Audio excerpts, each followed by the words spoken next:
দেওপানী দুৰ্গা মন্দিৰ বা দেওপানী থান অসমৰ কাৰ্বি আংলং জিলাৰ বোকাজানৰ বৰশেৱাগুৰি গাঁৱৰ ওচৰৰ দেওপানী চাহ বাগিচাত অৱস্থিত মা দুৰ্গাৰ প্ৰতি উৎসৰ্গিত মন্দিৰ অৰ্থাৎ দেওপানীত উদ্ধাৰ কৰা আৰু প্ৰতিস্থাপিত শৈল মূৰ্তিসমূহ নৱম-দশম শতিকাৰ থানৰ পৰা প্ৰায় 2 কিলোমিটাৰ আগলৈ সুপ্ৰাচীন মূৰ্তি প্ৰতিষ্ঠাৰে ঐতিহ্যমণ্ডিত শিৱৰ থান এখনো আছে।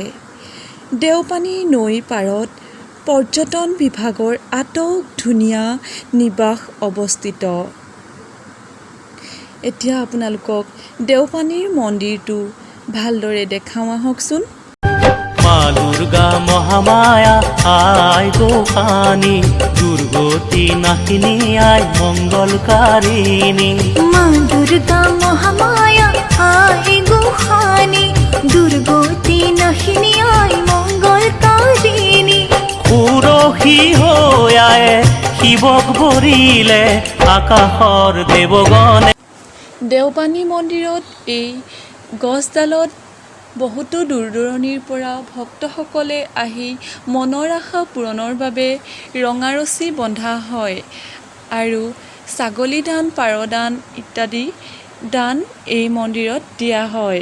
শিৱক বৰিলে আকাশ গৰমপানী অভয়াৰণ্য অৰ্থাৎ গৰমপানী অসমৰ কাৰ্বি আংলং জিলাত অৱস্থিত এখন অভয়াৰণ্য। ইয়াৰ মুঠ মাটিকালি হৈছে 6.5 বৰ্গ কিলোমিটাৰ। গোলাঘাটৰ পৰা ইয়ালৈ প্ৰায় দূৰত্ব হৈছে 25 কিলোমিটাৰ অৰ্থাৎ 17 মাইল। এই অভয়াৰণ্যত বহুতো গৰমপানীৰ আৰু জলপ্ৰপাত পোৱা যায়।